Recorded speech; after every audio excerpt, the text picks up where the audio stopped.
Are you getting frustrated with what to feed a teenager who's always hungry? Everybody knows that teenagers have a huge appetite. It seems like you need to feed them constantly to satisfy their hunger. It's even more difficult where teenagers who struggle with their weight truly want to make changes, like cut down on junk food or stop overeating, and they can't. There's frustration, isolation, stress, and that's why I decided to create a recipe collection of 30 easy and healthy meals for teenagers. They're all high in protein to satisfy your teenager's hunger, and they can all be ready in less than 30 minutes. If you want to grab a free copy, go to lifestyleforteens.com/recipes.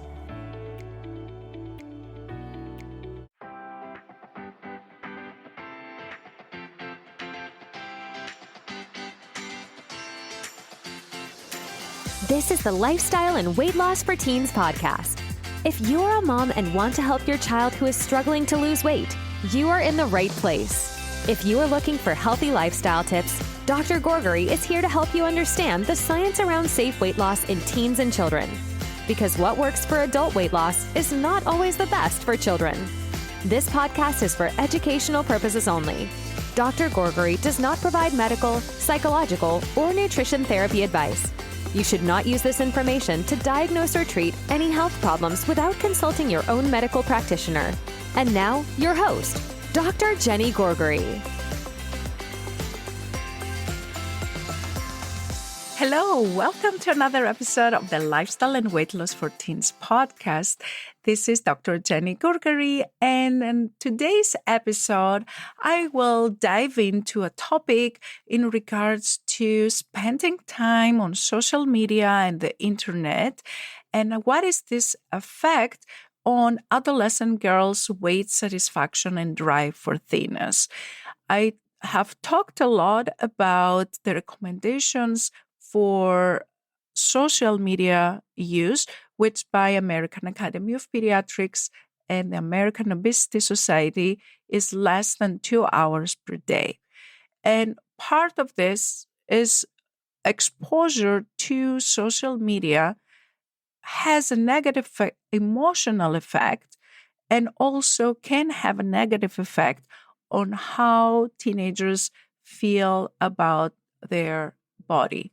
Now, why does this happen? This happens because when you go on Facebook, when you go on Instagram, when you go on the internet and you see all these people having these great photos, having these great lives, you kind of inevitably compare that to your own life, and you may feel you're not as beautiful, you don't have as beautiful body, you're not as lucky, you're not as happy, you're not as thin, or you don't have long hair, you don't have blue eyes, and all these comparisons that go on that as a result can have a negative effect on your self-esteem, can have a negative effect on your mood and how you feel, and can even lead to this unhealthy behavior in regards to your eating.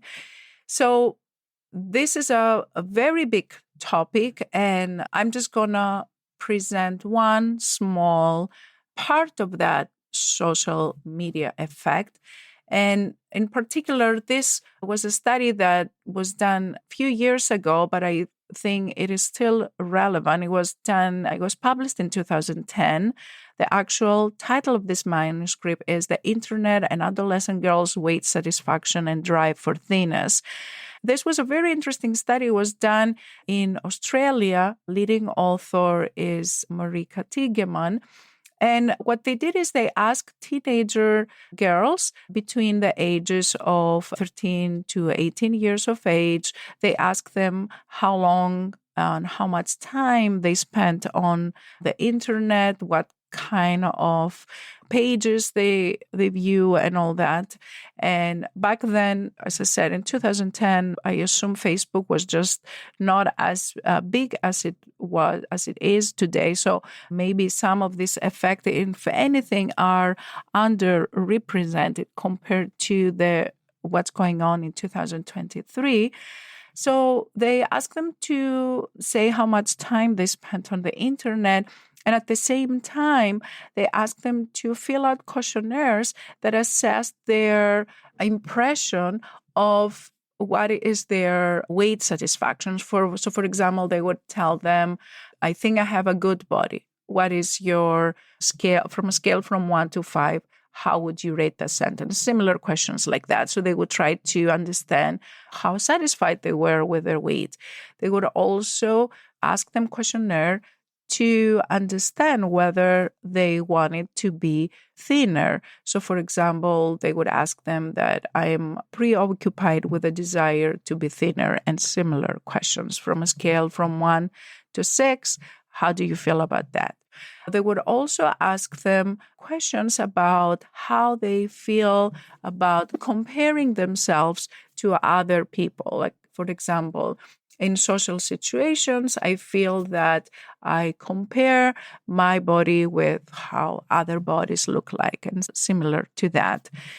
And also, they would ask them questions that had to do with how much they feel that what is represented in the media is actually the ideal situation. So, for example, they would say that I would like my body to look like the bodies of the people that I see in the movies.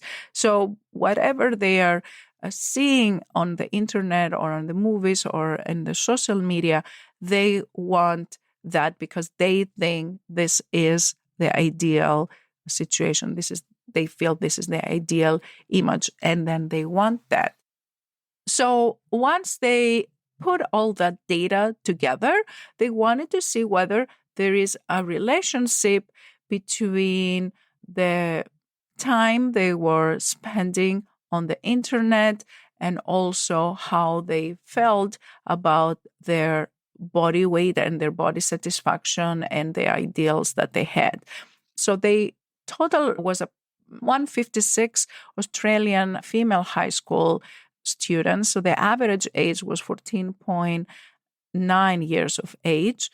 And they found that the girls that spend more time on the internet, they had more strong relationship with internalizing the thin ideal they see on social media. In other words, they were exposed more time on the social media. They felt that this is the ideal way to live your life and be like in this certain body and not in the body. That they had worse weight dissatisfaction, like they didn't like their own body. They had body image concerns.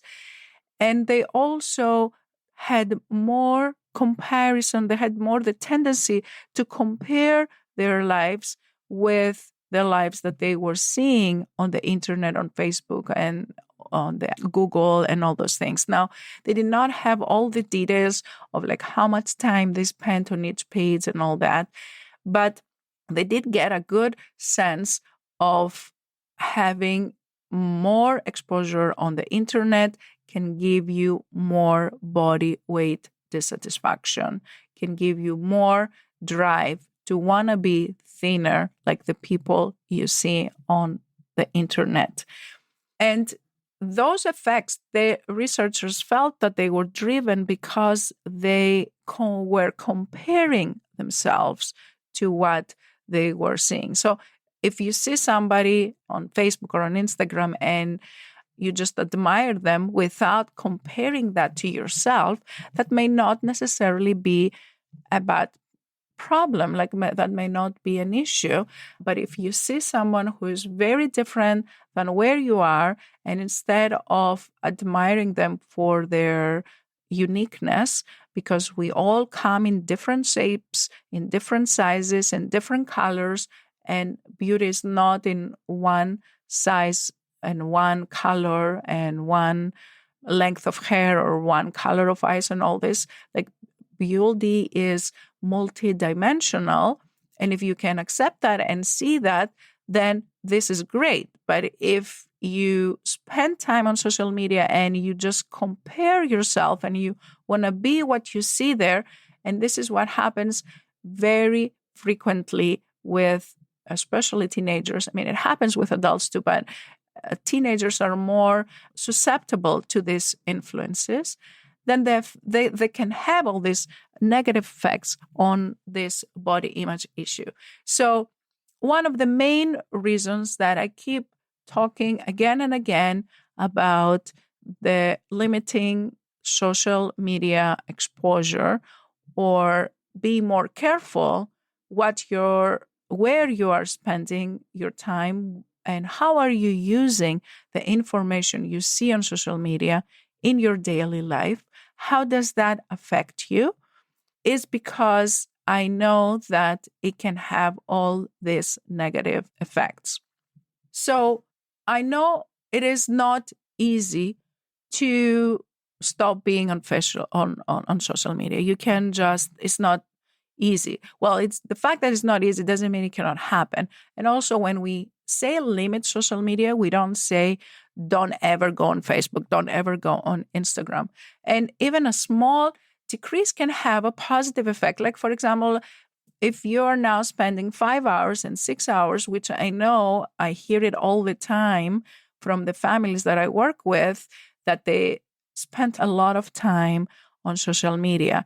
Even if you can cut back an hour, half a minute, 15 minutes, maybe the time that you are coming back from school, maybe the time before sleep, maybe the time in the afternoon. First of all, you can take back all that time and use it in a more productive way. But slowly you can get in the habit to not be all the time influenced by that and try to limit this effect. Because the more the exposure, you're more likely to not feel good about yourself, to not feel good about your body, to keep comparing yourself with all these images you see there that are not necessarily true. And why do that to yourself? So consider having a conversation as a family around this topic. Evaluate what are your feelings when you see that. How do you compare? Do you compare yourself to the images you see? And then start to examine that relationship and see whether you can do something to improve that. That was all I had for you today. I hope this was helpful. Share this episode with a friend if you think it was helpful. And I'm going to be talking more about this in future episodes because I know it is a big topic. Take care, you all. I'll talk to you soon. If you enjoyed listening to this podcast, I invite you to come check out the LIFT program. It's Dr. Gourgari's 12-week coaching program for teens and their moms, where we take all this information, we apply it to your daily life, and we work together so your teenager learns how to create a healthy lifestyle so they can feel happier, more confident, less stressed, and love their body again. Visit the website at lifestyleforteens.com and click on the Work With Me and free resources to learn more about this program and get free help to start this journey right away. Thanks for tuning in, and we'll catch you in the next episode of Lifestyle and Weight Loss for Teens.